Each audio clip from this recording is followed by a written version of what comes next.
Hello and welcome to the first lecture on the 1920s, the decade that roared, also known as the Jazz Age, sort of as depicted in this photograph here. But this first lecture is actually going to focus more on the politics and the transition from war to peace that went on during this time. So the Jazz Age, just an overview of it. In a lot of ways, it's a reaction to the war and to other events happening, particularly the Bolshevik Revolution.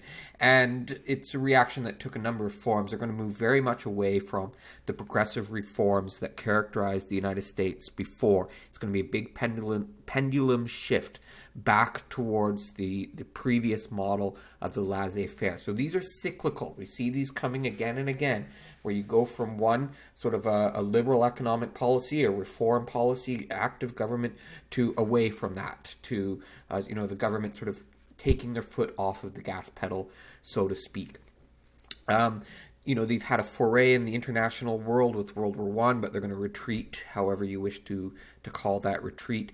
Gains for labor during the progressive period. Now, this 1920s it's a very bad time for workers and for unions in particular, and they're going to be closing the door to immigration during this time. And then, the area that is often known as the Jazz Age, in a lot of respects for some people that was an escape, and you escape into the popular culture of the city and into the dance halls, and for many people, particularly women, that was a very liberating experience for them. And then others, they come out of the war feeling very disillusioned, and this leads to a literary movement known as the Lost Generation. F. Scott Fitzgerald and The Great Gatsby is a very good example of that. Ernest Hemingway, another one as well. And also for African Americans with, little gains coming out of World War I, and in fact some setbacks after the war, that their voices start to become a little bit louder as well. Okay, so let's get into the political side of this.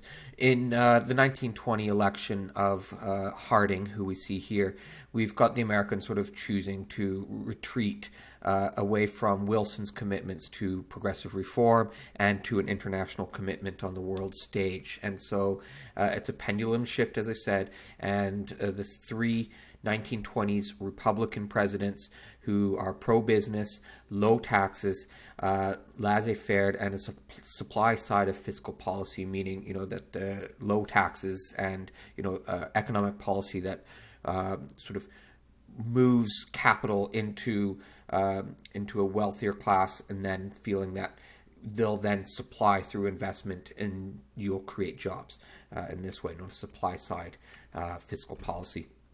As I said, pro-business, anti-union, and they're pro-tariffs, the Republican Party at this time, and they enact some tariffs during this time.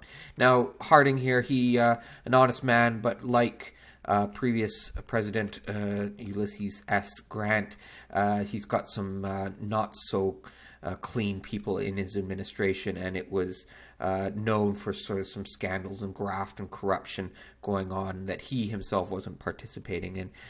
He would die in office and be replaced by silent Cal Coolidge, a very much overlooked president, and some good stories about him. One, he enjoyed pressing the panic button in the White House, in the Oval Office, and then hiding.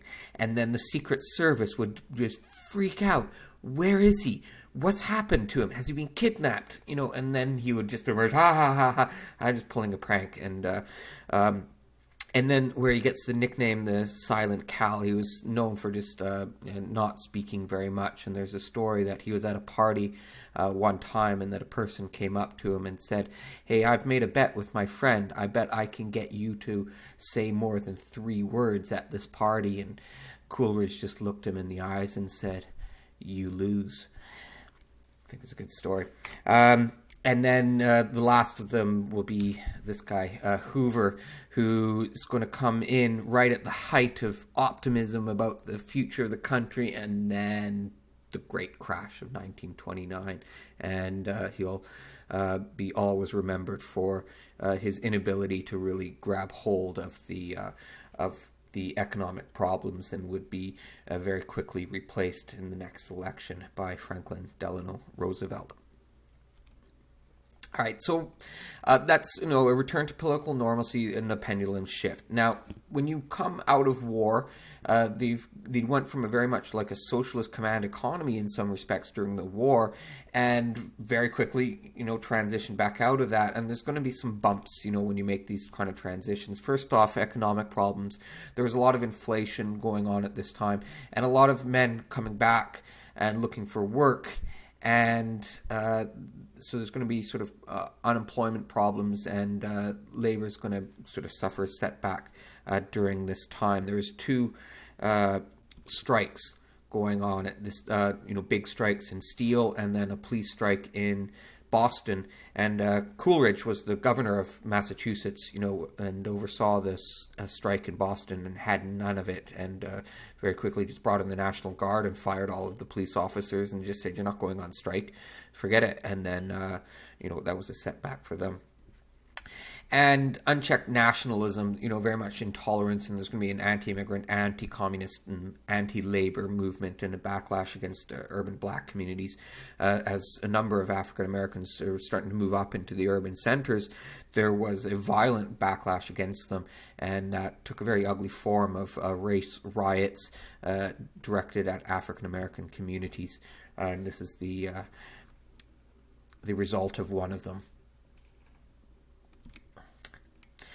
All right, so we get a Red Scare at this time, and by red we mean communism. Communists cloak themselves in the symbolic color of red, and we're going to see this again after World War II as well, and even on a bigger scale, that one as well. So, the Bolshevik Revolution had just taken place in Russia.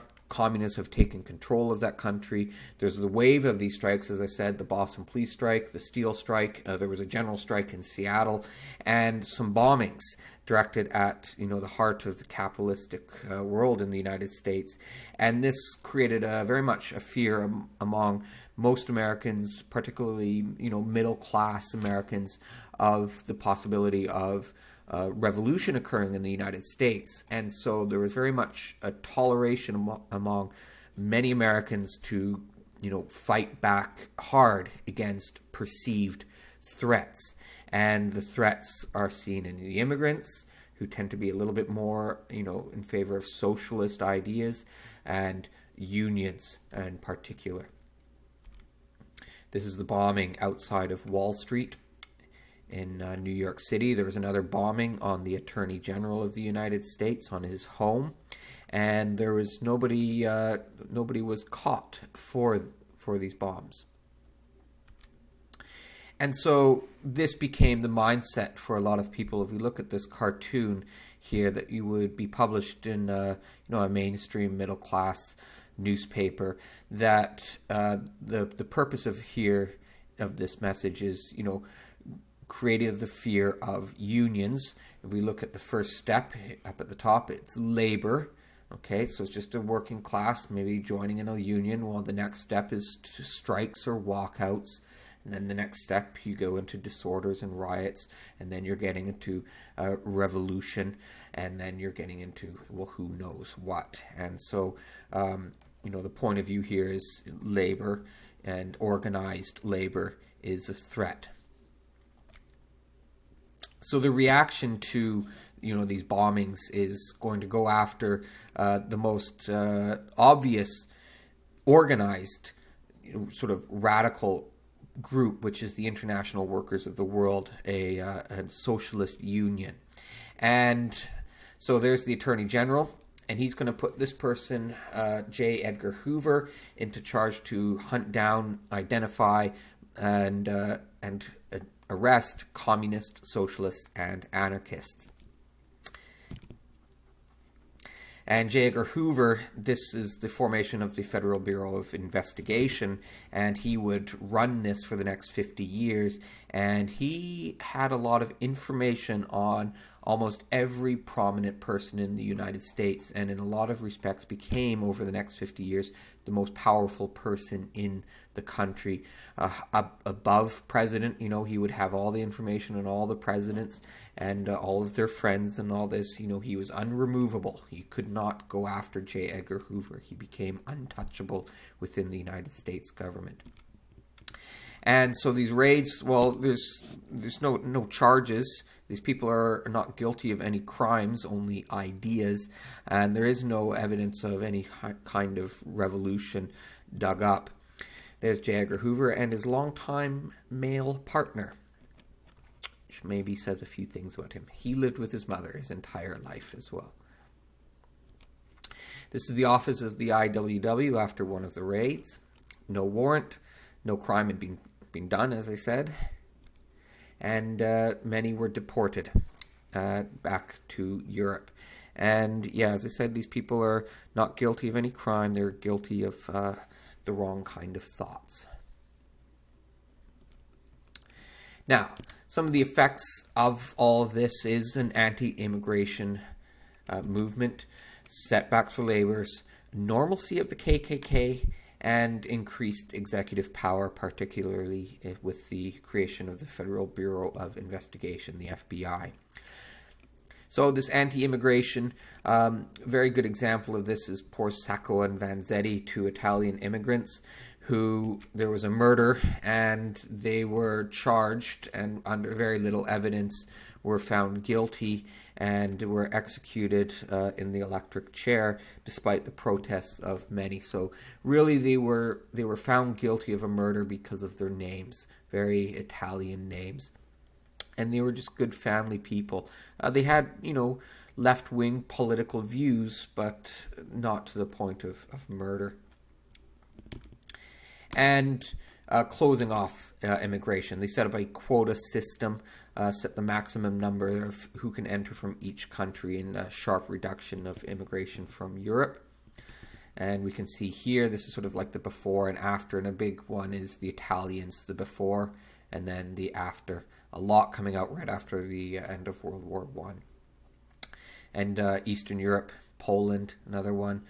Southern and Eastern Europe, Yugoslavia, Austria, Hungary, Czechoslovakia, and those are the ones there. The good immigrants, like good, Protestant, hardworking Germans that many Americans sort of respect their culture, actually increased after the war. And this is a very common cartoon that shows up a lot in exams.